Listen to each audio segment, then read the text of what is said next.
asam sulfat misalnya ya. Tapi kalau yang bisa aman ya tidak apa-apa seperti tadi lemon, kemudian jeruk mungkin ya mengandung vitamin C, asam ascorbat. Sementara basa memiliki rasa pahit.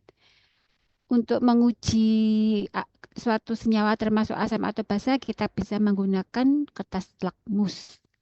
Kertas lakmus ini ada dua macam, biru dan merah. Untuk uji senyawa asam, kita bisa gunakan lakmus yang biru, maka mestinya akan berubah warna menjadi merah. Sebaliknya, untuk menguji apakah suatu senyawa adalah senyawa basa, kita bisa gunakan lakmus merah. Tentunya setelah direaksikan dengan senyawa yang diuji akan berubah warna menjadi biru. Ya, kemudian keduanya ini akan saling bereaksi. Ya, asam akan bereaksi dengan basa.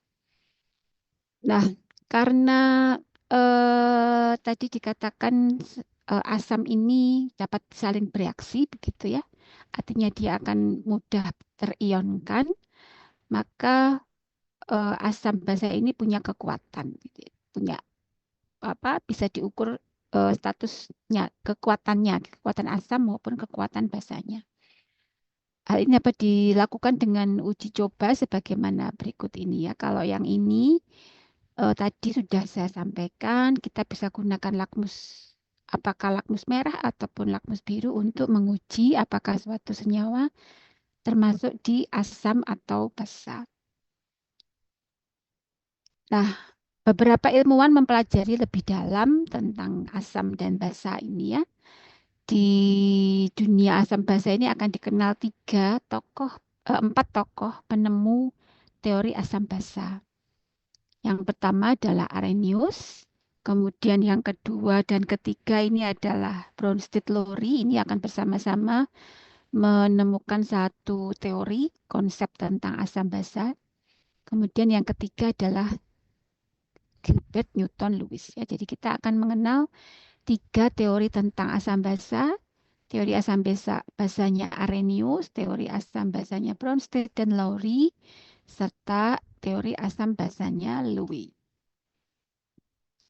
Menurut Arrhenius, senyawa asam ini adalah senyawa-senyawa yang dapat mengion secara sempurna apabila dilarutkan di dalam air. Dan yang dimaksud dengan mengion ini akan melepaskan ion hidrogen atau H+. Ya. Hidrogen atau proton ini sebetulnya dia tidak dapat berdiri sendiri ketika berada di dalam air ya. Dia akan segera bergabung dengan atom air, molekul air sehingga akan membentuk H3O+ atau disebut dengan ion hidronium. Sementara kalau yang disebut basa menurut Arrhenius adalah senyawa yang dapat melepaskan ion hidroksida negatif OH- ya bila dilarutkan dalam air. Jadi kita di sini bisa mendapatkan penjelasan bahwa menurut Arrhenius senyawa asam dan senyawa basa ini adalah senyawa-senyawa yang larut dalam air sehingga nanti akan mengion. Dan keduanya akan dapat saling bereaksi ya, asam dan basa ini membentuk garam dan H2O. Karena asam melepaskan ion H+ dan basa melepaskan ion OH-, yang kemudian keduanya ini akan saling bereaksi, saling menetralkan, membentuk H2O sehingga reaksinya disebut dengan reaksi netralisasi. Dan nanti reaksi netralisasi ini akan kita gunakan sebagai dasar dalam analisis kuantitatif asam dan basa. Ketika sampai pada ion NH3 atau amonium, teori Arrhenius ini tidak mampu menjelaskan mengapa NH3 bersifat basa. Karena tadi definisinya basa adalah senyawa yang ketika di dalam air akan melepaskan ion OH- ya. Sementara NH3 tidak punya OH-. Ya, ada yang mau disampaikan? Saya lanjutkan ya. Nah, sehingga untuk menjelaskan sifat kebasaan dari NH3 biasanya konsep Arrhenius ini menulisnya dalam bentuk NH4OH ya. Jadi ketika NH3 sudah dilarutkan dalam air. Namun NH3 sendiri tidak dapat dijelaskan sifat basanya melalui teori Arrhenius. Dengan adanya keterbatasan itu, maka muncullah teori asam basa yang kedua yang disampaikan oleh Bronsted-Lowry. Bronsted-Lowry memandang bahwa reaksi asam basa ini adalah reaksi proton transfer proton ya. Jadi transfer H+, gitu. Nah, karena proton transfer, maka tentu ada yang mendonorkan proton, memberikan proton, melepaskan proton, dan ada yang proton akseptor atau penerima proton. Senyawa yang mendonorkan proton atau H+ ini disebut dengan asam, sementara yang menerima proton atau proton akseptor ini disebut dengan basa. Karena harus mendonorkan proton atau ion H+, maka asam menurut Bronsted-Lowry harus mempunyai hidrogen atom H dalam rumus strukturnya. Dengan demikian, seluruh asam Arrhenius adalah juga asam menurut Bronsted-Lowry. Sementara untuk basa, karena dia harus menerima ion H+, maka Bronsted-Lowry menyatakan suatu basa itu adalah harus memiliki pasangan elektron bebas yang nantinya akan dapat digunakan untuk mengikat H+ yang dilepaskan oleh asam. Ya, jadi definisi basa menurut Bronsted-Lowry adalah penerima donor karena dia memiliki pasangan elektron bebas. Sehingga tidak harus punya gugus OH- ya. Karena itu tidak semua asamnya basanya Arrhenius ada juga basa menurut Bronsted-Lowry.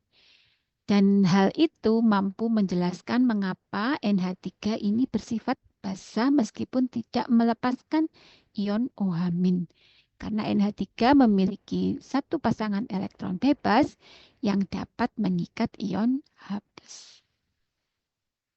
Pada teori Bronsted-Lowry juga diperoleh konsep tentang konjugasi, ya, sehingga suatu asam dan asam konjugatnya ini adalah satu pasangan yang hanya berbeda pada satu ion H+.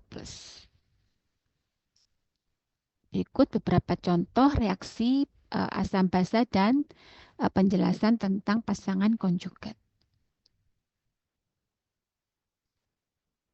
Di samping itu, pada penjelasan asam basa menurut Bronsted-Lowry juga diperoleh ada kemungkinan suatu asam basa ini memiliki sifat monoprotik, diprotik maupun poliprotik ya, atau mungkin kalian lebih mengenalnya dengan istilah monovalen, divalen ataupun polivalen, di mana istilah-istilah itu ditentukan atau didasarkan pada kemampuan asam tersebut untuk melepaskan ion H+ atau ion OH- kalau menurut Arrhenius. Jadi berapa H+ yang mampu dilepaskan oleh suatu asam, didonorkan ya. Seperti misalnya HNO3 asam nitrat ini punya satu ion H+ yang bisa dilepas, maka ini disebut monovalen atau monoprotik. Asam sulfat memiliki dua ion H+ yang bisa dilepaskan, didonorkan, sehingga disebut dengan divalen atau diprotik. Dan asam fosfat yang memiliki 3 ion H+ yang dapat didonorkan, sehingga disebut dengan triprotik atau trivalen, atau karena lebih dari 2 disebut dengan poli ya. Perlu diperhatikan bahwa tidak selalu ion H+ yang dapat didonorkan itu sesuai dengan jumlah atom H pada rumus struktur ya. Sebagai contoh misalnya di sini adalah asam asetat CH3COOH, meskipun dalam rumus ini dikandung 4 atom H, namun jika kita perhatikan dari strukturnya, maka hanya satu ion H+ yang dapat didonorkan ya. Sehingga asam asetat pun termasuk di dalam asam monoprotik. Dan berikut ini adalah beberapa contoh senyawa asam maupun basa, baik yang monoprotik, diprotik maupun triprotik ya. Bronsted Lowry juga mengenalkan senyawa-senyawa yang disebut dengan senyawa amfoter, di mana senyawa amfoter ini adalah senyawa-senyawa yang dapat bersifat asam maupun basa tergantung dari lingkungannya ya. Kalau lingkungannya atau kondisinya asam, dia akan dapat berfungsi sebagai basa. Sebaliknya ketika berada di lingkungan basa, dia dapat berfungsi sebagai asam. Contoh yang mudah ini misalnya adalah air.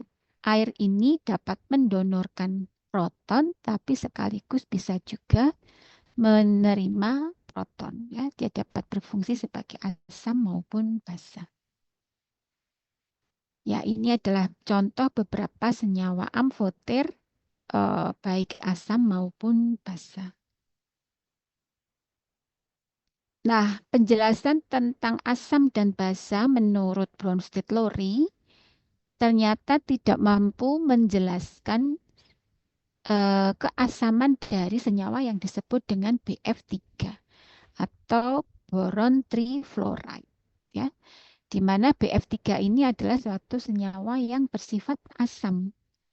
Namun ditinjau dari Arrhenius nggak masuk karena dia tidak terionkan menjadi ion H+, ya nggak punya H di rumusnya.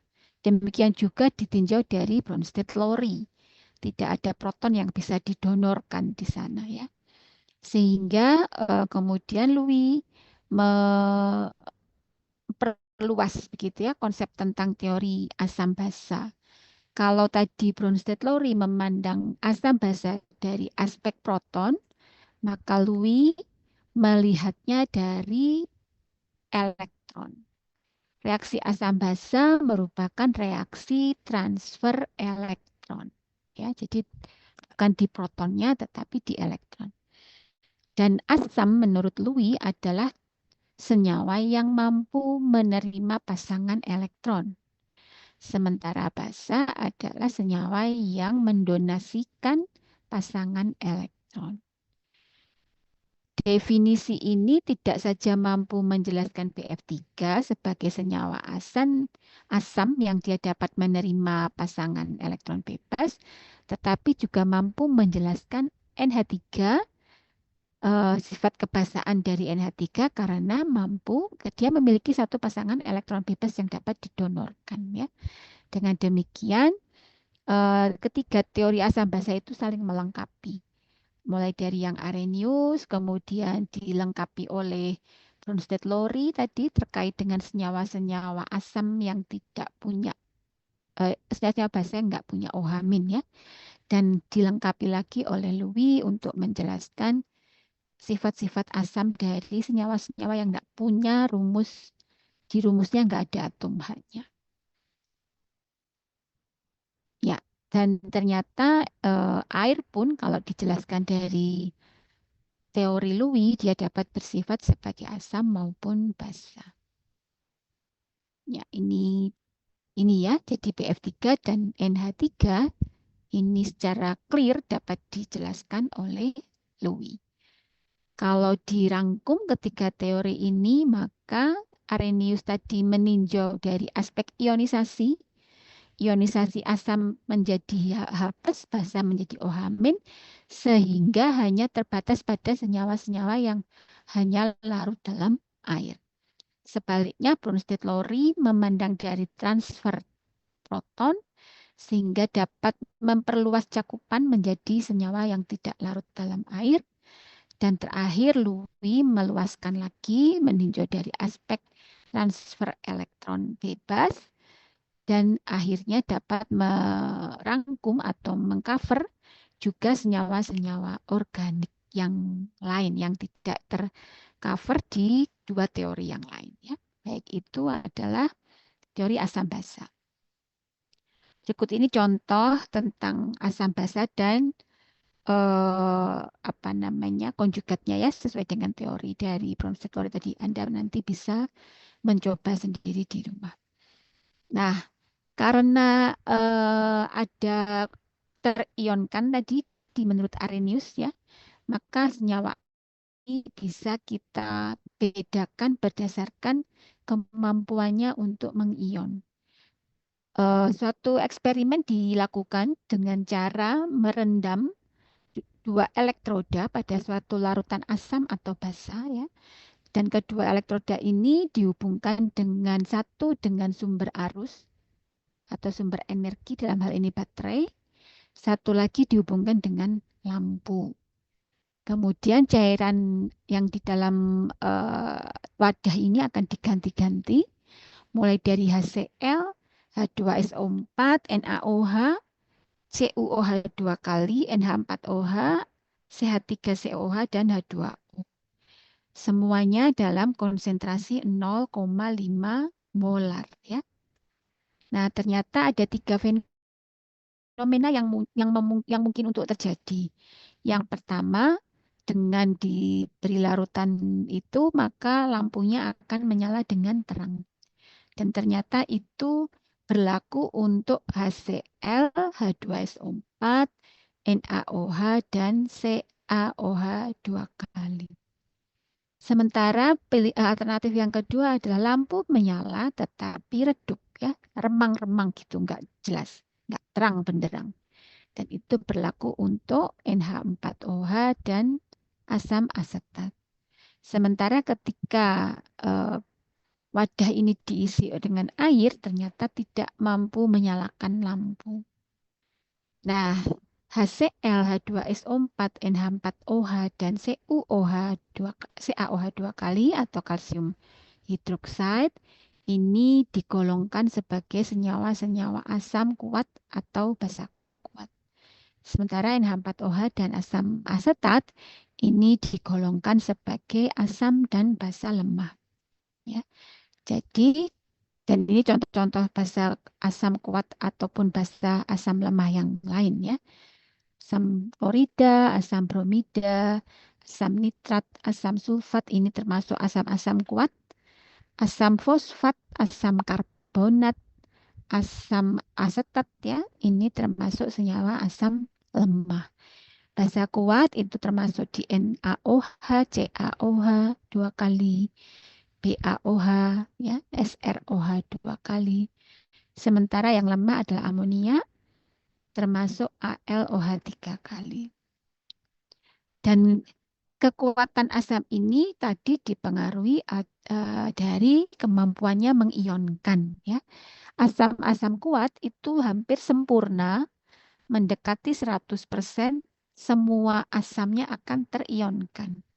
HCl akan terionkan secara sempurna menjadi ion H+ dan Cl-. Sementara HF tadi termasuk asam lemah, itu hanya sebagian kecil saja yang terionkan menjadi H+ dan F-. Sisanya akan tetap sebagai asamnya. Nah, kalau kalian ingat ketika dulu belajar kelistrikan ya, bahwa listrik itu dibawa oleh elektron, oleh muatan negatif. Sehingga semakin banyak muatan negatif yang terbentuk, maka akan semakin sebagai penghantar listrik yang baik ya. Karena itu asam kuat, basa kuat yang terionkan dengan sempurna akan menjadi penghantar listrik yang baik. Sehingga tadi lampunya menyala pada eksperimen yang di slide sebelumnya. Ya. Baik. Ini contoh reaksi ionisasi dari berbagai asam maupun basa. Nah, karena mampu mengion, gitu ya, kalau Anda ingat sebelumnya tentang ketetapan kesetimbangan reaksi, di mana pada suatu reaksi kita bisa menentukan berapa banyak yang bereaksi, berapa banyak yang terbentuk ya, dengan menggunakan tetapan kesetimbangan. Nah, pada ionisasi asam dan basa kita juga bisa mendapatkan satu tetapan ionisasi. Untuk asam, Maka kalau ada reaksi ionisasi seperti ini, tapi ini reaksinya reversibel ya. Kesetimbangan kan memang selalu reversibel ya. Maka tetapan ionisasi asam ini adalah produknya yaitu berupa ionnya, konsentrasi kali konsentrasi masing-masing ion dibagi dengan konsentrasi asamnya ya. Demikian juga dengan basa, suatu basa akan terionkan dan diperoleh konstanta atau tetapan ionisasi basa, produknya dibagi dengan basanya. Dan ini hanya berlaku untuk asam dan basa yang lemah. Sementara untuk asam dan basa yang poliprotik tadi, yang polivalen, ini tergantung ya. Dia akan punya tetapan ke asam atau tetapan ionisasi basa lebih dari satu sesuai dengan jumlah hidrogen yang dilepaskan. Misalnya pada H2SO4, dia mampu melepaskan 2 ion H+, maka dia akan punya 2 tetapan ionisasi asam. Hanya saja reaksinya ini tidak berjalan sekaligus ya, tetapi bertahap. H2SO4 akan terurai menjadi ion H+ dan HSO4- dengan tetapan ionisasi Ka1.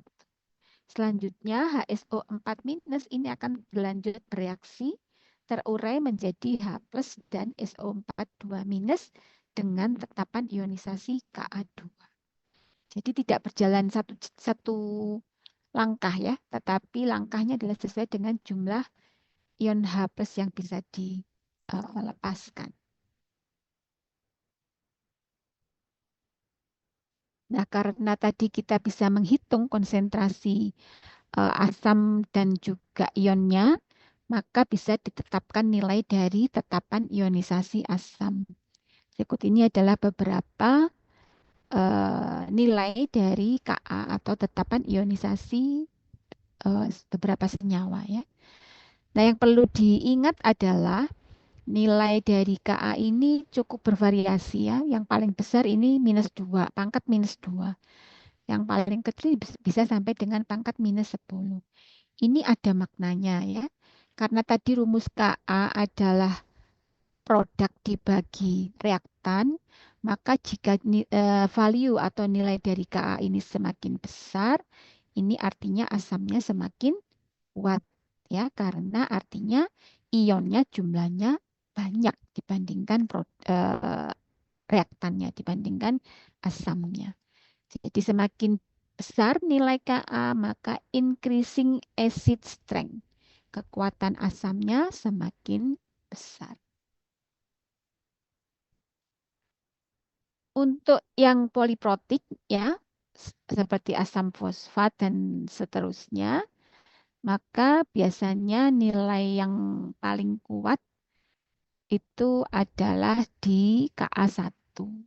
Ya, sehingga eh, tergantung nanti reaksi mana yang dikehendaki ya. Oke. Bagaimana dengan air? Apakah tadi air termasuk senyawa amfoter ya, dapat bersifat sebagai asam maupun basa.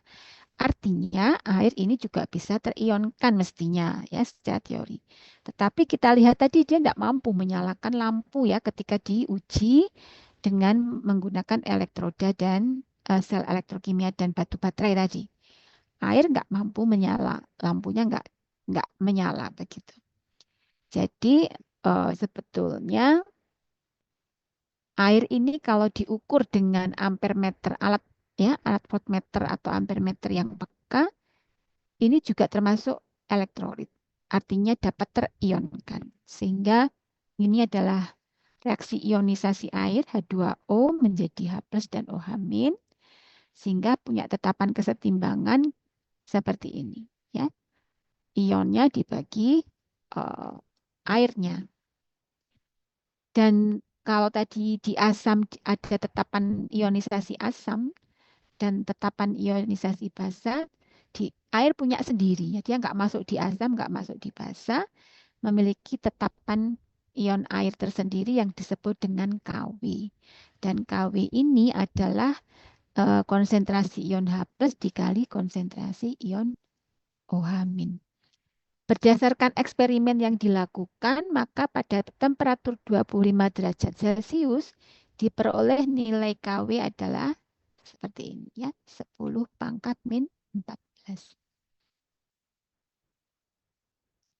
Sehingga kalau kita hitung rumusnya, maka dapat diketahui bahwa jumlah ion H+ dan OH- yang dihasilkan dari autoionisasi air ini sangat sedikit, hanya 10 pangkat min 7 mol per liter. Ya, sangat sedikit sehingga tidak cukup mampu untuk tadi menghantarkan listrik dan menyalakan lampu.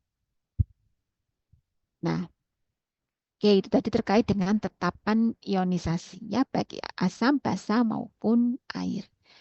Selanjutnya, kita juga bisa menentukan derajat ionisasi dari asam dan basa, yaitu berapa banyak zat yang sudah terionkan ya. Disebut dengan derajat ionisasi atau alfa, di mana rumusnya adalah jumlah mol zat yang terionisasi, artinya produk ya, dibagi dengan jumlah mol zat mula-mula.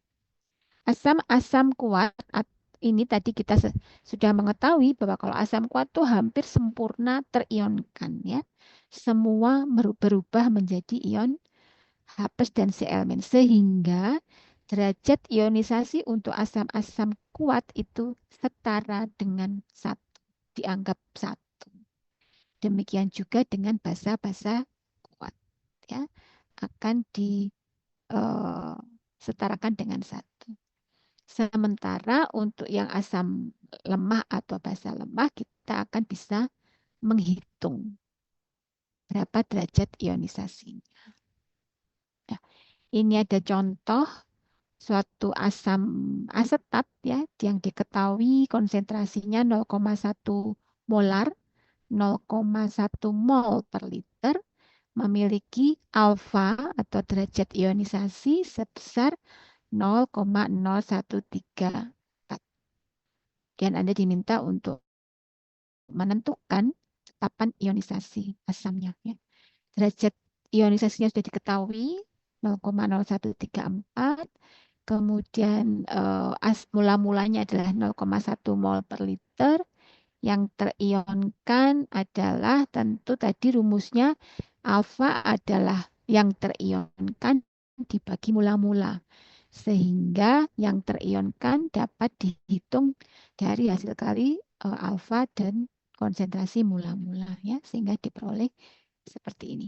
Kemudian Anda masukkan pada tabel reaksi, bisa dimasukkan mula-mulanya berapa, yang terionkan berapa, sehingga Anda bisa menghitung selanjutnya menentukan Ka-nya. Seperti itu contoh dari perhitungan derajat ionisasi. Bagaimana dengan asam-asam polivalen? Ya karena dia punya tetapan ionisasi yang lebih dari 1, tentu nanti tergantung reaksi di mana yang dikehendaki itu yang ditetapkan. Nah, ini ada contoh soal lagi di mana kita sudah diberikan data Ka dari asam asetat sebesar 1,76 kali 10 pangkat min 5. Kemudian Anda diminta menentukan derajat ionisasi. Ya. Selanjutnya setelah ketemu derajat ionisasi, Anda diminta menghitung konsentrasi ion H+ pada kedua konsentrasi tersebut. Pertama-tama tentu kita akan menghitung terlebih dahulu derajat Ka-nya ya. Untuk mendapatkan derajat ionisasi, maka kita perlu menghitung dari rumus Ka. Sudah diketahui, kita bisa misalkan gitu di sini. Mula-mulanya 0,1, kemudian setelah terjadi ion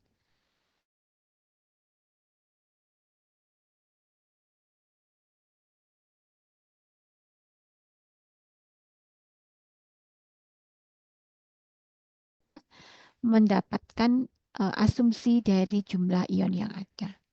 Dan kita bisa masukkan karena Ka-nya sudah diketahui, maka alfanya bisa diketahui. Ya, selanjutnya kita bisa hitung konsentrasinya. Baik, bicara tentang asam basa tentu tidak lepas juga dari yang disebut dengan pH. Ya, saya rasa kalian juga udah praktikum juga ya untuk mengukur pH, pH dan pOH. Ini adalah ukuran untuk menyatakan kekuatan asam maupun basa ya. Seberapa kuat basa, seberapa kuat asamnya. Jadi untuk menggambarkan eh, keasaman, kekuatan asam dari suatu senyawa. Dan ini didasarkan pada logaritma 10 ya. Dan rumusnya kemudian adalah pH sama dengan min log konsentrasi H plus atau pH min log konsentrasi OH3O plus.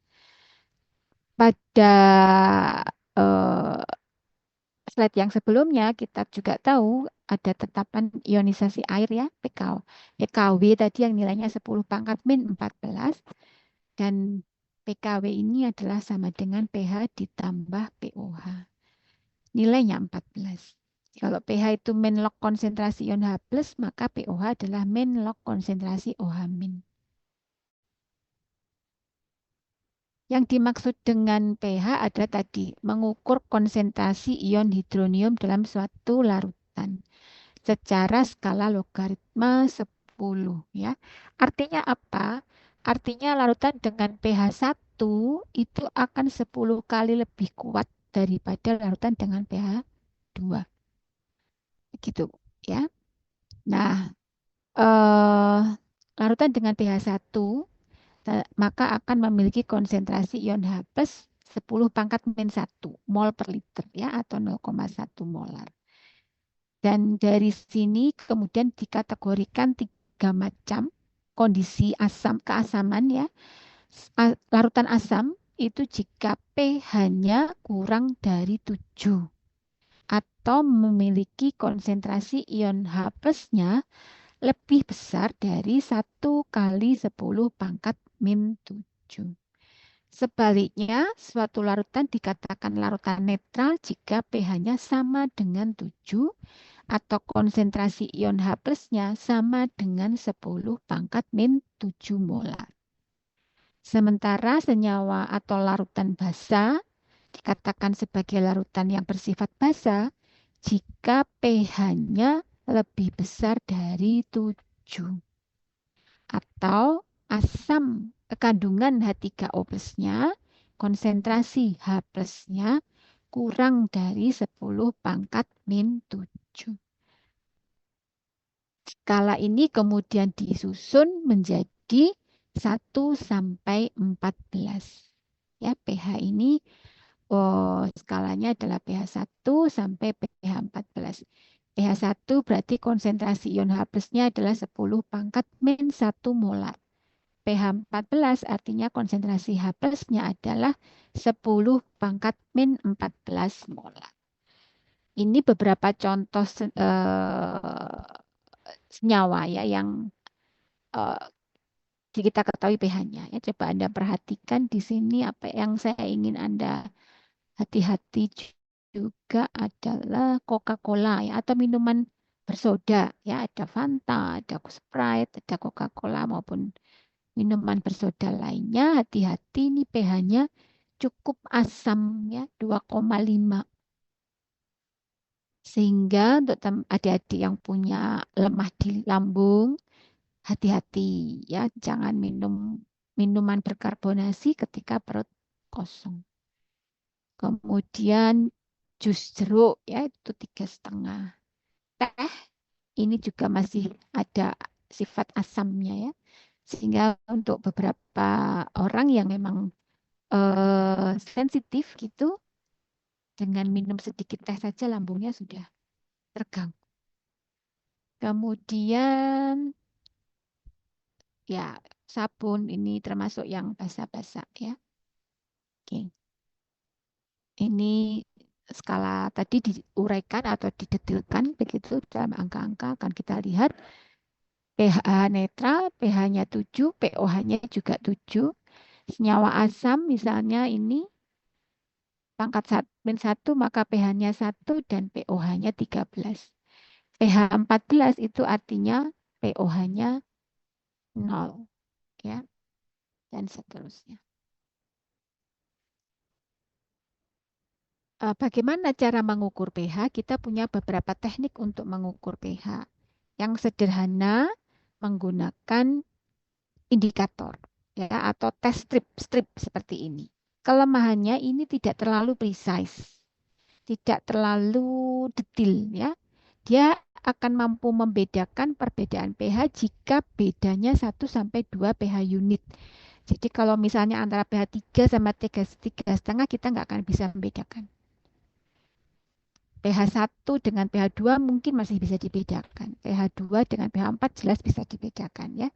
Tapi kalau selisihnya kurang dari 1 unit pH, maka indikator atau strip ini nggak mampu membedakan. Tapi untuk apa namanya screening awal bisa lah ya. Anda mungkin nanti semester depan akan belajar kimia analisis. Ketika praktikum harus memutuskan ini senyawanya termasuk asam atau basa. Nah, Anda bisa menggunakan selain kertas lakmus tadi ya. Kalau lakmus kan hanya menggolongkan dia asam atau basa begitu saja. Tapi kalau pakai strip ini namanya indikator universal, ini Anda bisa menentukan, memperkirakan pH-nya. Dari mana? Dari ketika strip ini Anda celupkan pada larutan asam atau basa, dia akan mengalami perubahan warna ya. Nah, warna yang dihasilkan itu nanti dibandingkan dengan skala yang sudah ada ada acuannya ya.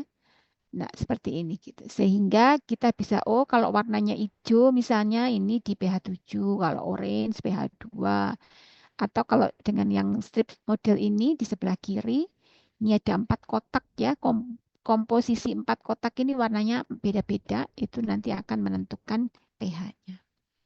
Sekali lagi, ini sederhana, mudah didapat, alatnya juga gampang dibeli, namun less precise ya, hanya akan bisa berfungsi jika selisih pH-nya lebih dari 1 pH unit. Alat pengukur pH yang lebih teliti adalah yang disebut dengan pH meter. Ya. Contohnya ini asam asetat diukur pH-nya bisa ketemu 2,36. Kalau pakai skala yang indikator tadi paling kita bisa nemunya pH-nya 2 begitu ya, nggak pakai koma-koma. Amonia ternyata pH-nya 11,37. Nah, Anda perhatikan di sini ya. Alat pH meter ini adalah digital ya. Ada layar yang Anda bisa membaca hasil pengukurannya, device-nya ini ya. Tetapi sebetulnya yang urgent dan kritis adalah bagian yang disebut dengan elektroda. Elektroda inilah yang mampu mendeteksi adanya perubahan konsentrasi ion H+. Ya, karena pH itu kan tadi min log konsentrasi ion H+. Elektroda ini nggak boleh salah kalau kalian mengukur pH, ya harus menggunakan elektroda pH. Karena elektroda itu macam-macam ya. Ada elektroda platina, elektroda redox yang lain, elektroda pH ya. Jangan lupa selalu gunakan cek elektrodanya adalah elektroda pH. Ya, bentuk bentuk pH meternya bisa macam-macam, tapi akan selalu ada elektrodanya. Jadi saya katakan jangan sampai ketukar dengan elektroda yang lainnya. Mengapa? Karena elektroda pH itu elektroda yang dibuat dari membran gelas. Yang kalau di gambar ini yang bentuknya lingkaran ini ya, bentuk bola ini. Ini membran gelas. Dan membran ini hanya bisa dilalui oleh ion H+ dari dari larutan di luar elektroda dan berpindah tempat keluar masuk dari melalui membran ini ya. Keluar masuknya ion H+ itu akan menyebabkan arus difusi yang kemudian nanti akan dibawa menjadi suatu sinyal ya, yang kemudian muncul sebagai pH. Jadi hanya ion H+ yang dapat direspon oleh elektroda ini. Spesifik. Ya, nanti Anda akan kenal di semester atas namanya elektroda selektif ion karena dia hanya merespon ion H+ saja. Karena itu tadi nggak boleh ketukar kalau ganti dengan pH yang lain, nah yang diukur apa itu? Bukan ion H+ ya. Baik, itu terkait dengan alat ukurnya. Buffer. Nah, buffer ini suatu larutan didefinisikan sebagai larutan yang tahan terhadap perubahan pH. Ya, ini sangat penting bagi farmasi karena akan banyak dibutuhkan.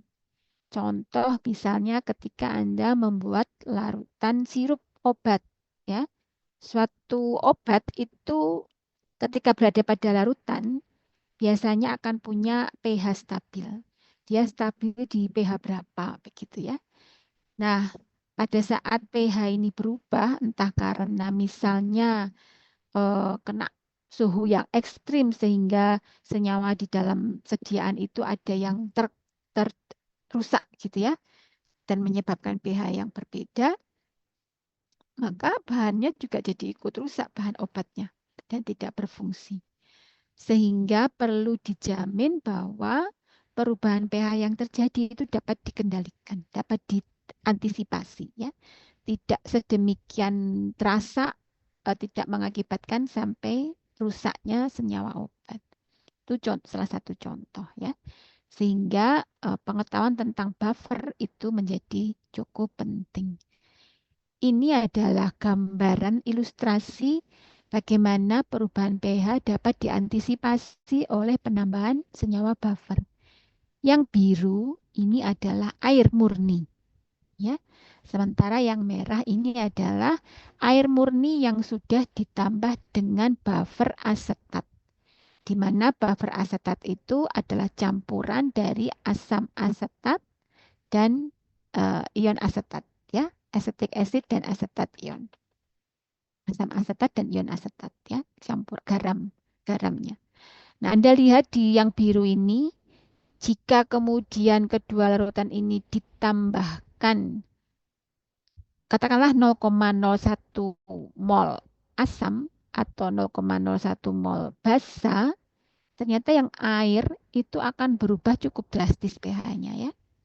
Dari pH 12 sampai pH 2. Ya, Anda bayangkan ya. Sebaliknya, kalau sudah ditambahi ion buffer, maka penambahan asam basa 0,01 mol tadi ternyata tidak cukup memberi dampak pada perubahan pH. Jika diteliti berubah sih ya sedikit sekali ya, tapi relatif masih berada pada batas toleransi yang diharapkan. Ya, ini fungsi dari buffer. Dan tadi saya sebutkan buffer itu biasanya adalah kombinasi dari asam dan garamnya. Sehingga didapatkan rumus seperti ini, rumus buffer. pH sama dengan pKa ditambah logaritma ion asam dibagi konsentrasi asamnya. Nah, dengan demikian kita perlu mengatur berapa banyak asam yang harus dan garam yang harus ditambahkan. Persamaan ini disebut dengan persamaan Henderson dan Hasselbalch. Ya, nanti Anda akan memanfaatkan rumus Henderson-Hasselbalch ini ketika nanti sudah mulai belajar formula, ya, memformulasi sediaan sirup misalnya, tetes mata misalnya, ya. Baik. Nah, pKa yang digunakan ini diminta atau direkomendasikan itu dekat dengan pH yang ditarget. Misalnya tadi pH stabilnya suatu senyawa adalah di pH 7. Ya, mencari pKa asam lemahnya, mencari pKa-nya yang mendekati 7 ya. Kemudian rasio dari konsentrasi asamnya harus mendekati 1 sehingga penambahan asam dan basa itu tidak akan berpengaruh terlalu besar. Ya, kurang lebih seperti itu. Ini sekedar tahu saja bahwa ada yang namanya buffer yang nanti bisa ditentukan dari rumus Henderson-Hasselbalch. Berikut ini contoh soal ketika ada pengukuran pH pada larutan minuman bersoda ya. diperoleh hasil pengukuran pH-nya adalah 3,12. Diminta menghitung berapa konsentrasi ion H plusnya. Ya, Anda tinggal masukkan saja karena tadi kita udah tahu rumus pH adalah min log konsentrasi ion H plus. Demikian juga contoh-contoh berikut ini Anda sudah bisa langsung menghitung ya, bisa pakai kalkulator, bisa pakai Excel, silakan. Pakai logaritma. Kalau sudah diketahui berarti nanti pakai antilog ya. Baik. Selanjutnya adalah konsentrasi ion H plus dan pH.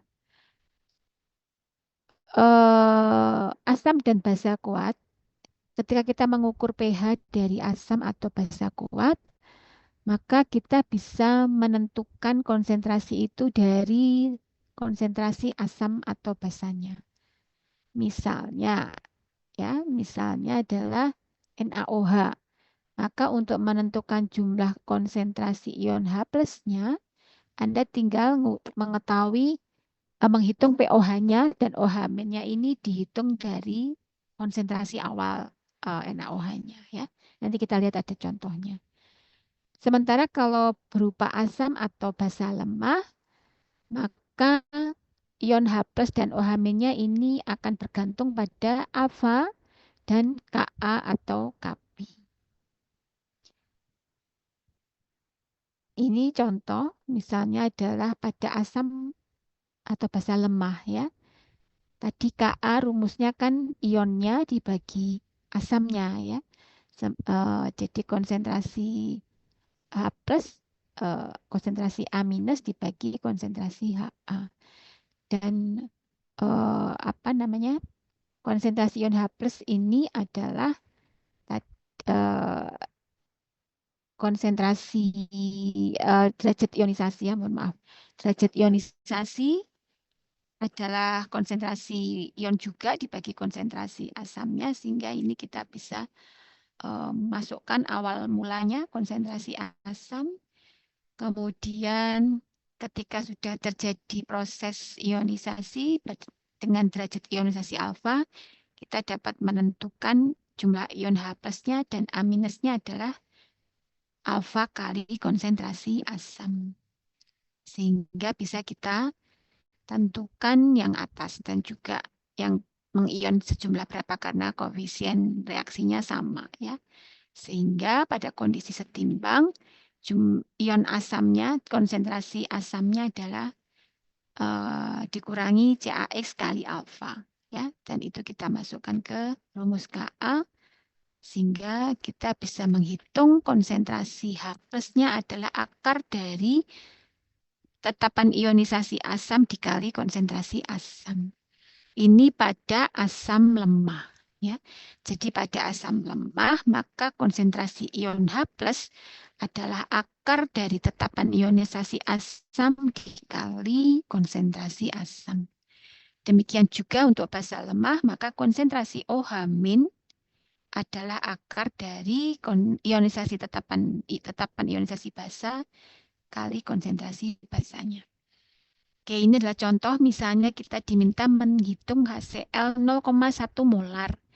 Anda tahu bahwa HCl adalah asam kuat ya, sehingga kita bisa langsung memasukkan rumusnya. Tadi pH adalah min log konsentrasi asam dan kita bisa masukkan konsentrasi HCl langsung di sini. Sehingga pH-nya adalah 1.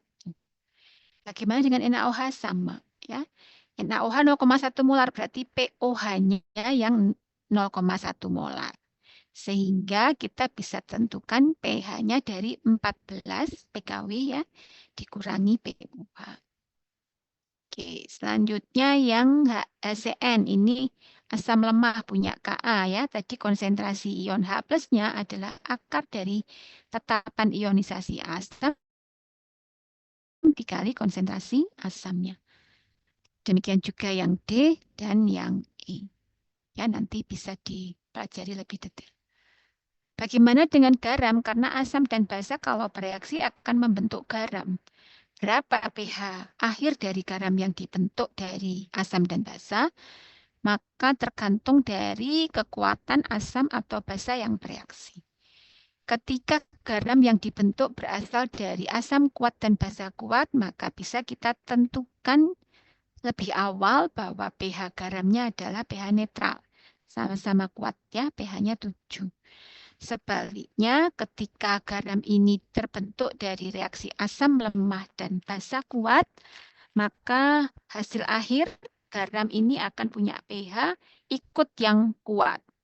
Jadi kalau yang kuat basanya, maka nanti hasil akhirnya adalah pH-nya lebih dari 7.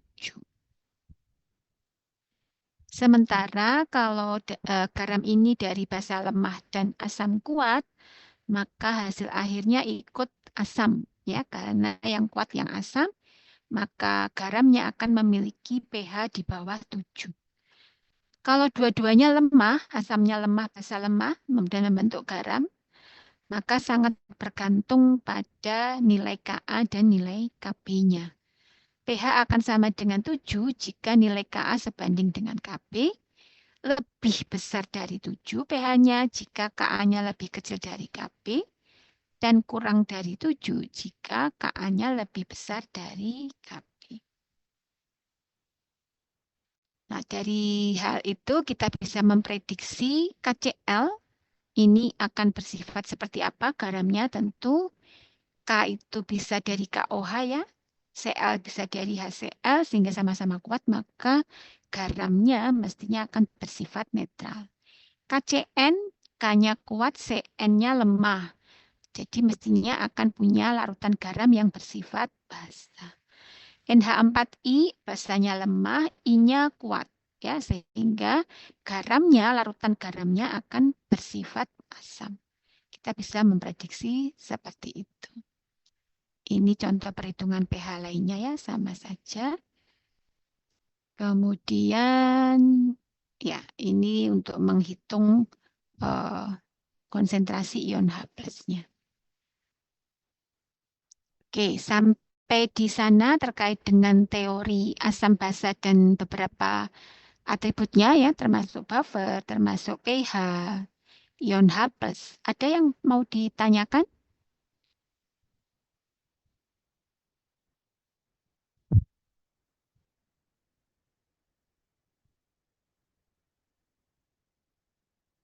Jika tidak ada, saya lanjutkan ke aplikasinya ya. Teori asam basa tadi sudah saya sebutkan didasarkan pada reaksi netralisasi. Reaksi antara asam dan basa untuk menghasilkan garam dan H2O. Nah, reaksi itu seperti kita sudah belajar di stoikiometri dan juga di kesetimbangan kimia, tentu akan terjadi kalau perbandingan mol reaktannya sesuai, ya, terpenuhi. Nah, karena perbandingan molnya tertentu, maka reaksi netralisasi ini bisa diterapkan sebagai suatu metode analisis kuantitatif, yaitu dengan metode titrasi. Apa metode titrasi? Metode titrasi atau volumetri, ada yang menyebutnya volumetri, ya. Itu adalah metode analisis untuk menentukan senyawa kadar dari senyawa asam atau senyawa basa berdasarkan jumlah volume dari standarnya, standar yang digunakan, ya. Nah, untuk asam basa maka disebut dengan titrasi asam basa atau asidi alkalimetri, ada yang menyebutnya begitu ya. Ini adalah untuk menentukan jumlah asam atau jumlah basa pada suatu larutan. Secara umum titrasi ini, metode titrasi ini akan punya 3 komponen. Yang pertama adalah sampel dan analitnya. Yang kedua adalah baku atau standar. Dan yang ketiga adalah indikator. Sampel dan analit, di sini saya tulis sampel dan analit karena sampel dan analit ini adalah sesuatu yang berbeda. Ketika kita misalnya menetapkan kadar asam asetat pada cuka dapur misalnya ya, maka kita bisa sampaikan sampelnya adalah cuka dapur untuk masak itu ya. Sementara analitnya adalah asam asetat. Jadi analit adalah senyawa yang akan ditetapkan, sementara sampel adalah matriks di mana analit itu berada. Menetapkan kadar aspirin pada tablet analgesik misalnya ya. Maka aspirin ini adalah analit, tablet analgesik ini adalah sampelnya. Menetapkan kadar ALOH3 obat mah pada lambung misalnya ya, cairan lambung atau cairan lambung misalnya. Maka tentu analitnya ya ALOH3. Cairan lambungnya ini yang sebagai sampelnya.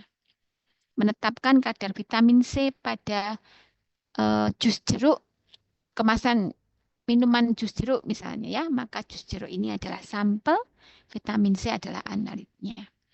Dan sampel ini mengandung analit yang kita tidak tahu berapa konsentrasinya, tidak tahu berapa.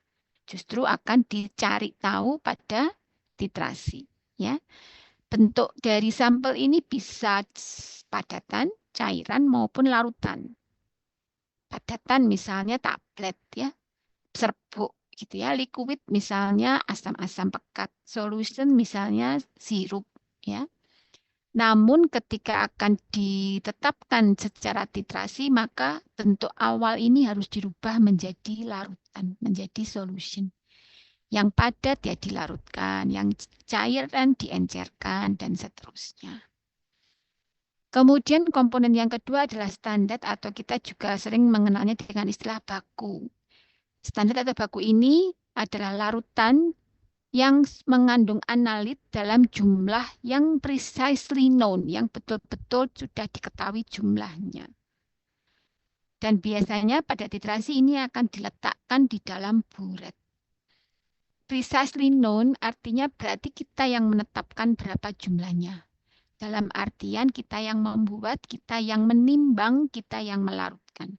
Jadi kita tahu persis berapa berat yang ditimbang, tahu persis dilarutkan menjadi berapa mililiter, sehingga kita bisa hitung konsentrasinya dalam molar, dalam normal, dalam ppm maupun dalam persen. Ya. Sedangkan indikator ini adalah senyawa yang kita tambahkan sebagai bantuan untuk melihat apakah reaksi netralisasi sudah sempurna atau belum. Dan kita bisa lihat karena fungsi indikator ini adalah berubah secara fisik. Yang kita bisa lihat secara fisik, misalnya perubahan warna, perubahan bentuk dari larutan menjadi endapan, dan seterusnya. Khusus untuk asam basa, maka indikator yang kita gunakan memiliki mekanisme kerja, yaitu berubah warna ketika berada pada suasana pH yang berbeda. pH asam akan berbeda warna dengan pH basa. Baku atau standar tadi kita mengenal ada dua macam baku. Yang pertama adalah baku primer. Kalau baku primer, maka kita bisa menentukan secara presis berapa konsentrasinya ketika kita menimbang. Ya. Ada persyaratan suatu bahan disebut dengan bahan baku primer apabila adalah bahan ini dapat kita jumpai pada kondisi sangat murni, very pure. Kalau Anda lihat di market, di lapangan begitu, bahan kimia itu ada yang dijual dengan derajat kemurnian teknis. Ini banyak kontaminannya gitu ya. Ada yang pro analisis, ini standar reagen kemurniannya di atas 99%. Ada yang lebih murni lagi, ultra pure, yang konsentrasi atau kemurniannya di atas 99,9999% misalnya begitu ya. Jadi harus berada pada kondisi sangat murni. Kemudian stabil, baik pada lingkungan dan kelembapan ataupun selama penyimpanan. Kemudian mengikuti azas yang taat pada stokiometri kemarin ya. Jadi artinya perbandingan koefisien reaksinya adalah setara dengan perbandingan molnya dan memiliki molecular weight yang cukup tinggi. Contohnya adalah yang mungkin Anda sudah coba di praktikum kimia dasar, asam oksalat H2C2O4. Tadi kan reaksi asam basa itu reaksi netralisasi ya. Jadi ketika senyawa kita asam, yang mau ditetapkan analitnya adalah asam, maka butuh baku basa. Kalau senyawa yang mau kita tetapkan adalah basa, maka kita butuh baku atau butuh standar asam, gitu ya. Senyawanya asam, kita titrasi dengan basa. Senyawanya basa, kita titrasi dengan asam. Namun kadang-kadang kita tidak bisa langsung menggunakan baku primer. Contohnya adalah ketika kita mau menetapkan kadar asam asetat. Kadar asam asetat ini akan dititrasi dengan NaOH. Asam asetat asam, titrannya tentu NaOH ya, standarnya NaOH. Tapi NaOH ini kita tidak bisa tentukan konsentrasinya dengan precise. Loh, kenapa bukan bisa ditimbang? Kalau ada yang pernah tahu, NaOH ini bentuknya kristal ya, padat. Tapi mungkin yang mungkin sudah pernah memperhatikan, NaOH itu padat jika kita letakkan di udara terbuka atau wadahnya kita buka gitu ya. Tidak lama kemudian akan kita lihat kristal itu basah dan seolah-olah lama-lama mencair. Mengapa? Karena NaOH punya sifat higroskopis. Artinya dia menyerap uap air dari udara di sekitarnya. Akibatnya apa? Ketika kita mau membuat larutan baku NaOH, kita timbang, maka kita tidak bisa mendapatkan berat dari NaOH yang sesungguhnya. Selalu akan bercampur dengan beratnya uap air yang diabsorb bersama dengan NaOH. Sehingga nggak bisa ini ditentukan kadarnya secara pasti. Sehingga nggak mungkin berfungsi sebagai baku. Karena itu untuk menentukan konsentrasi NaOH, karena konsentrasi NaOH ini nanti dibutuhkan untuk menetapkan konsentrasinya asam asetat, maka NaOH ini ditetapkan lebih dulu dengan baku primer. Ya, jadi baku sekunder itu adalah senyawa baku yang konsentrasinya harus dibakukan dengan baku primer. Karena NaOH basa, maka baku primernya berarti asam. Biasanya digunakan asam oksalat. Jadi ketika Anda melakukan titrasi asam basa dengan NaOH, maka Anda lakukan pembakuan dengan asam oksalat. Indikator asam basa sesungguhnya juga merupakan suatu senyawa asam yang atau basa yang lemah ya. Tadi kan fungsinya indikator ini untuk menunjukkan secara visual perubahan yang terjadi ketika reaksi netralisasinya sudah selesai, sudah sempurna ya. Dan ditunjukkan dengan cara perubahan warna pada lingkungan asam dan basa. Dan biasanya perubahan ini kan karena mata kita yang harus melihat, baru akan sensitif. Kita bisa melihatnya jika perubahan warnanya itu plus minus pH 1 unit pH. Oke, ini adalah contoh dari indikator asam basa yang biasa digunakan. Ya, masing-masing senyawa indikator ini punya rentang pH kerja yang berbeda-beda. Sebagai contoh misalnya ini kristal violet yang memiliki rentang kerja pH 0 sampai 2. Artinya di bawah 2 dia akan berwarna biru, setelah 2 sebelum pH 0, sebelum 2 dia akan cenderung tidak berwarna ya. Asam basa biasanya juga menggunakan indikator phenolphthalein PP yang punya rentang kerja di pH 8 sampai 10. Di bawah pH 8, larutan akan tidak berwarna, tapi begitu mendekati pH 9 dan seterusnya akan berwarna pink muda dan semakin tua ketika semakin basah. Ya. Ada lagi methyl red, misalnya ini juga cukup sering, atau methyl orange, ini juga sering dipakai untuk asam basa methyl red ya. Ini dengan rentang pH 4 sampai 6 lebih ya. Di bawah 4 tidak berwarna, antara 4 sampai 5 itu warna pink yang kemudian nanti akan berubah menjadi kuning. Itu methyl red dan lain-lain ya. Di bawah ini Anda lihat yang paling panjang ini adalah universal indicator. Dia bergerak dari pH 0 sampai pH 12. Jadi cukup luas rentangnya. Nah, Bagaimana memilih indikator dan menggunakan indikator? Indikator tadi sempat sudah saya sampaikan adalah juga senyawa asam dan senyawa basa, ya. Sehingga kalau pemakaiannya terlalu banyak, maka akan mengkonsumsi titran atau mengkonsumsi baku juga. Dia akan bereaksi dengan baku juga. Karena itu biasanya penambahan indikator itu jumlahnya sedikit sekali. Biasanya hanya 1, 2, 3 tetes cukup. Nggak lebih dari itu, ya. Supaya tidak terlalu besar mengkonsumsi titrannya. Kemudian di samping itu tadi indikator ditambahkan untuk membantu kita melihat kapan reaksi sudah selesai, sudah sempurna. Dengan cara melihat perubahan warna. Sehingga kalau perubahan warnanya itu terjadinya cukup jauh dari reaksi sempurna secara teoritis, maka kesalahannya akan sangat besar.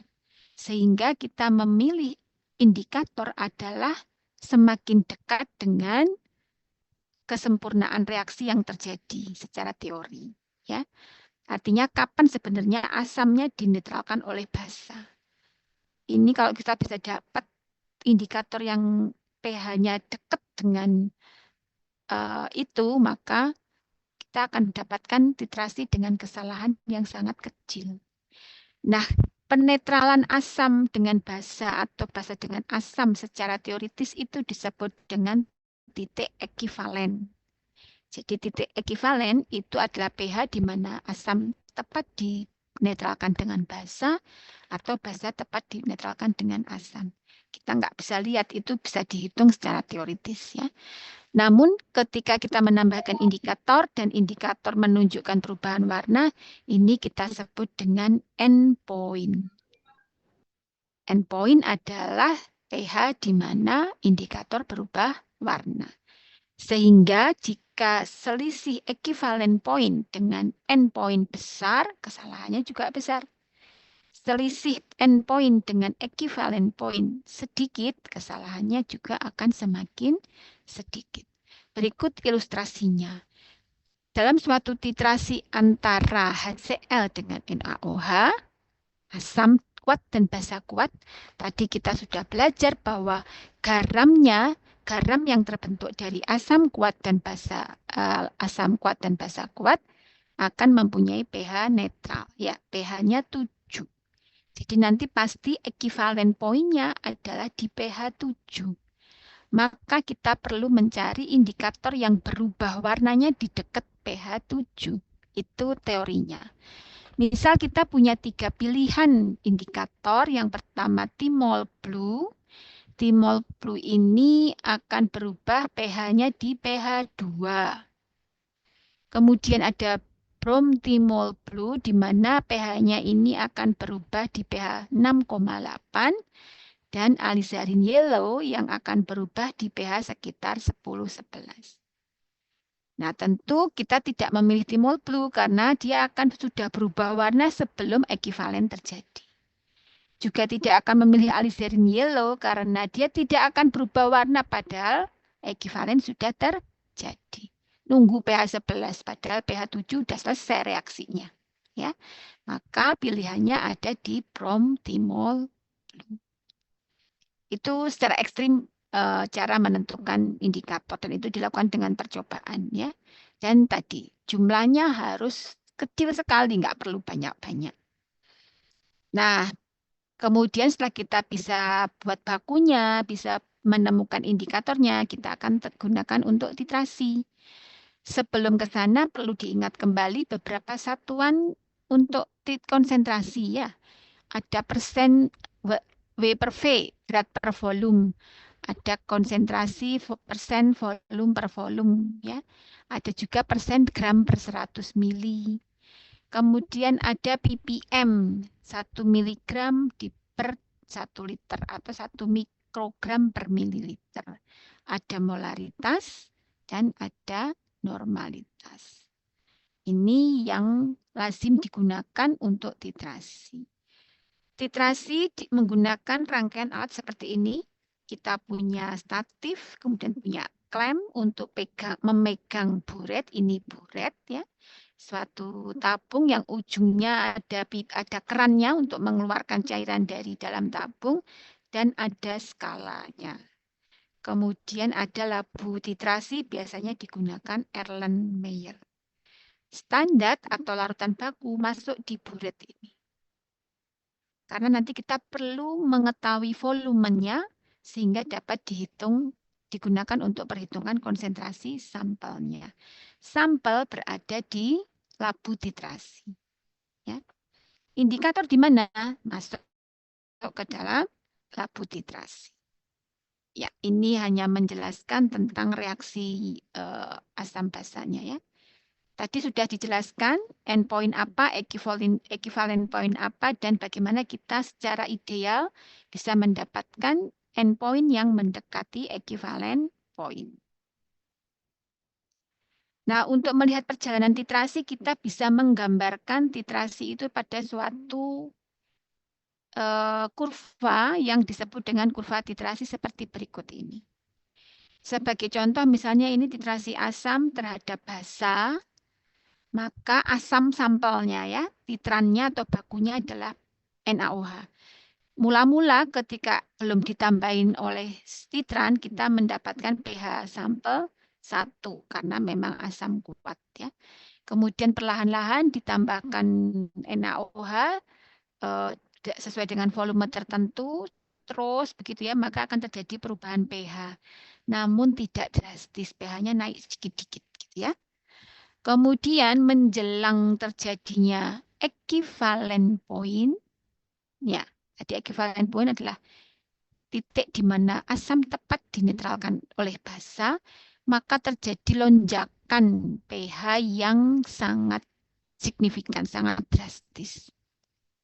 Kemudian kita teruskan menambahkan NaOH, maka pH masih akan terus naik, tetapi relatif landai ya, tidak sedrastis ketika terjadi equivalent point tadi. Nah, dari gambaran ini kita akan bisa mendapatkan informasi satu, equivalent point-nya berada di pH berapa, kita ekstrapolasi ke kiri, kita ketemu pH 7. Dan cocok ya, karena tadi kita tahu kalau asam kuat, basa kuat akan membentuk garam dengan pH netral. Lalu berapa volume ekivalennya, kita tarik ke bawah, kita dapatkan ternyata asam HCl tepat dinetralkan oleh 20 ml NaOH 0,3 molar. Jadi begitu cara membaca suatu kurva titrasi. Ya. Kemudian ini beberapa contoh kurva titrasi lainnya ya, tergantung sampelnya apa. pH-nya awalnya asam atau basa. Jadi akan ada 4 contoh bentuk kurva ya. Kalau senyawanya asam, pasti awalnya pH-nya kecil seperti ini. Tapi kalau sampel yang dititrasi itu adalah basa, maka kita akan dapatkan pH awalnya di pH basa. Oke. Kemudian ini contoh soal menghitung molar biasa ya. Anda harus tetap ingat bagaimana berubah dari molar ke menghitung molnya dan seterusnya. Oke. Nah, titrasi asam basa itu kita bisa ikuti perjalanannya sehingga kita bisa menentukan konsentrasi step by step-nya ya. Ada 4 contoh kurva titrasi asam basa kan? Asam kuat basa kuat, asam kuat basa lemah, asam lemah basa kuat, dan asam lemah basa lemah. Ini sebagai contoh ketika asam kuat dititrasi dengan basa kuat HCl dengan NaOH misalnya ya. Pada awal titrasi tentu pH-nya hanya bergantung dari pH-nya asam HCl. Dan kita tahu untuk menentukan konsentrasi ion H+ asam kuat, kita langsung bisa gunakan dari konsentrasi asamnya. Kemudian setelah ditambahkan titran, maka kita bisa tentukan konsentrasi H+-nya dengan rumus seperti ini. Pada saat titik ekivalen, karena sama-sama kuat, kita bisa tetapkan 7. Ya. Dan setelah ekivalen, Anda bisa hitung konsentrasi OH-nya dengan rumus seperti itu. Ya, ini contoh hasilnya data, contoh data yang dihasilkan ketika NaOH 0,1 molar ditambahkan 10 mili, 20 mili, dan seterusnya. Ini ada perubahan pH. Ya. Dan kalau digambarkan seperti ini. Nah, dari sini Anda bisa mencoba mencari di mana endpoint-nya, ekivalen point-nya. Ya. Kalau endpoint-nya tentu kita butuh dibantu indikator. Pakai metil merah misalnya, di mana rentang pH-nya adalah 2 sampai 4, maka dia akan berubah di sini.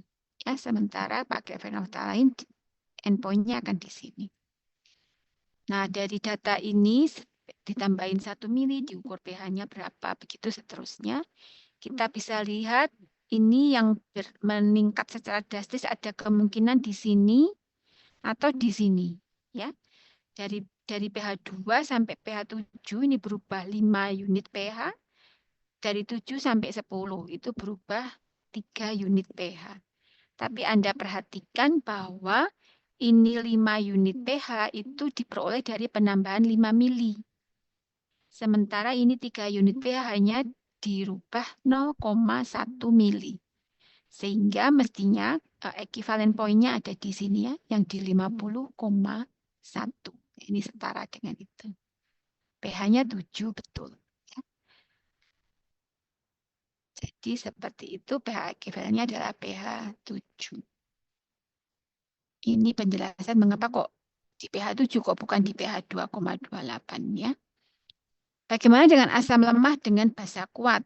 Nah, di awal hanya ada asam lemah dan tadi kita sudah belajar pada asam lemah konsentrasi ion H+ adalah akar dari ionisasi asam dikali konsentrasi asamnya.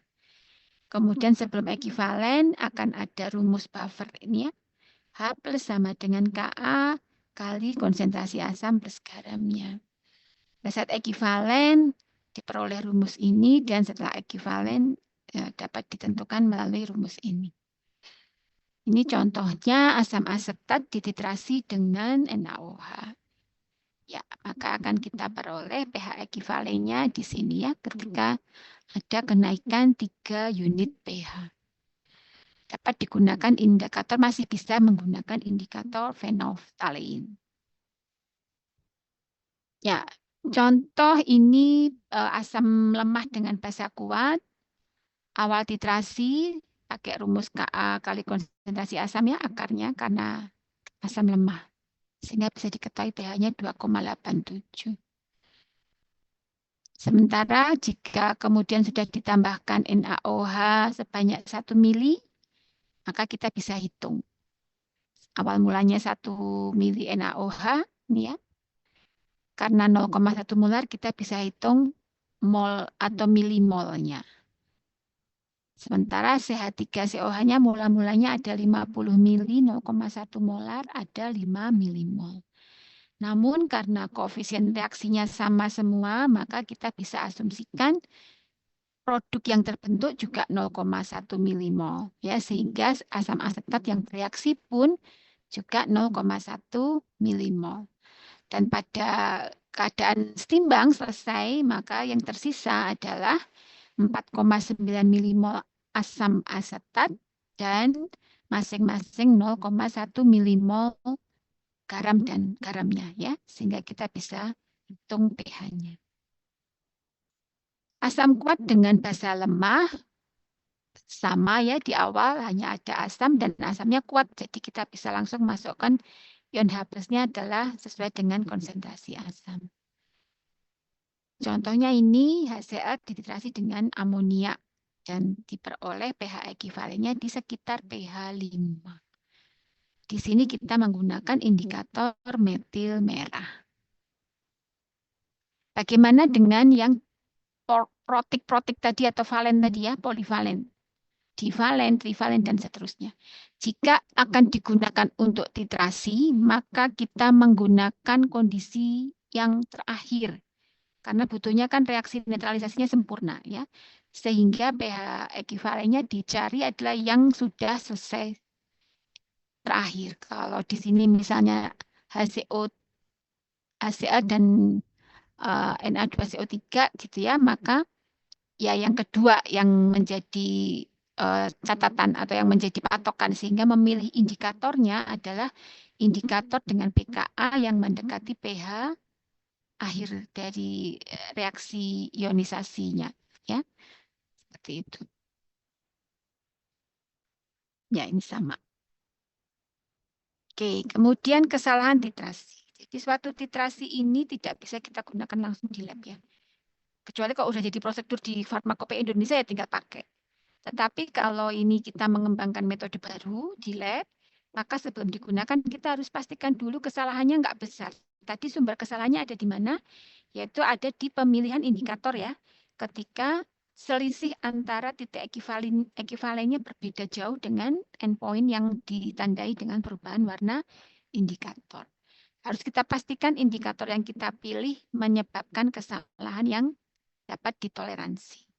Contoh perhitungan misalnya adalah pada penetapan titrasi HCl dengan NaOH ya, digunakan indikator PP yang kalian tahu rentang kerja pH-nya tadi 8 sampai 10 dan endpoint-nya ditandai dari tidak berwarna menjadi merah muda. Berapa kesalahan titrasi yang terjadi? Di awal Anda harus tahu betul dulu reaksinya secara setimbang. Jadi kalau belum setimbang ya koefisiennya disetimbangkan dulu.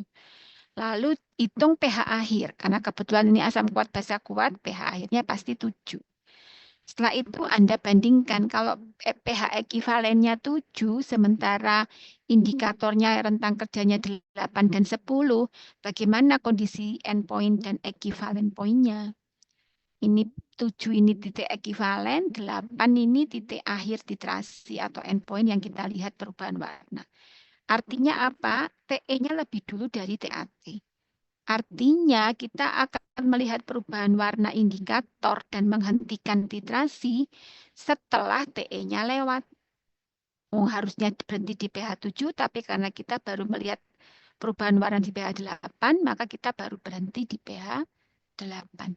Artinya ada kelebihan NaOH yang kita tambahkan.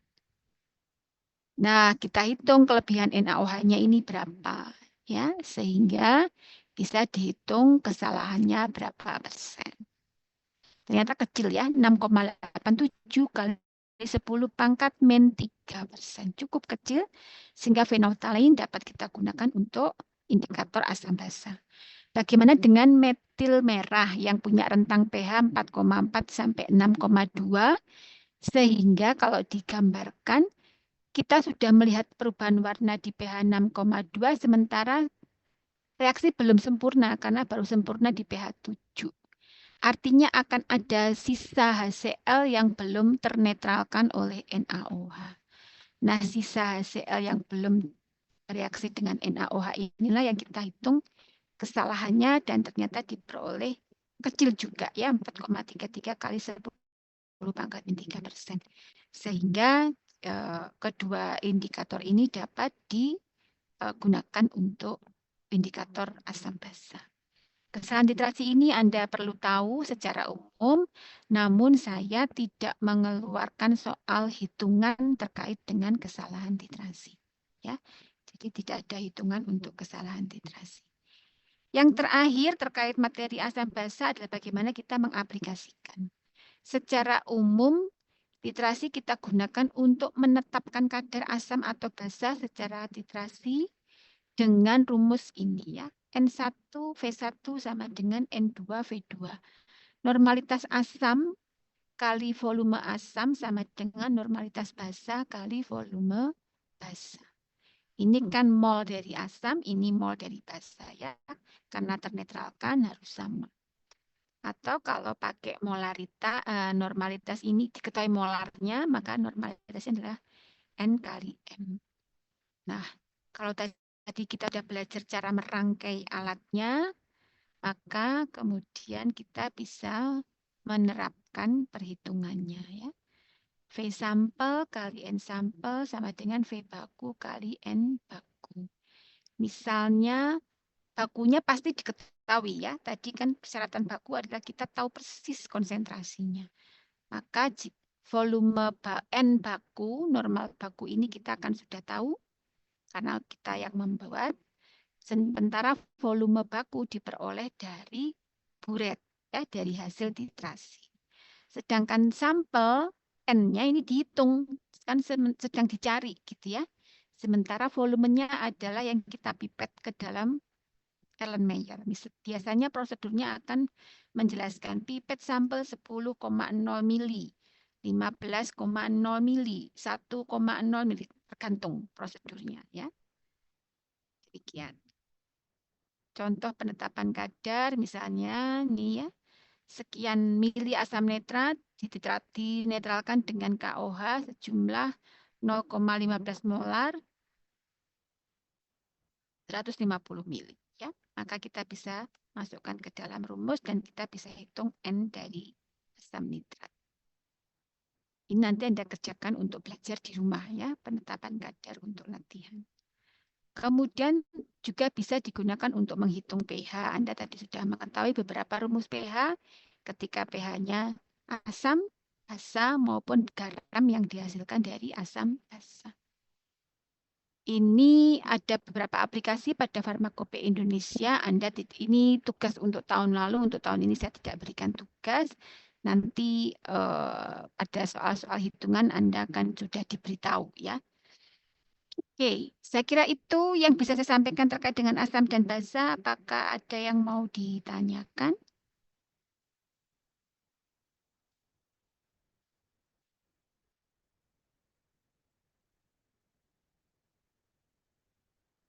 Adakah yang mau ditanyakan sampai saya siapkan QR code? Karena ada 2 kelas ini, maka QR code-nya saya buat gantian ya. Untuk yang pertama mungkin yang kelas T dulu sebagai pemilik pemilik.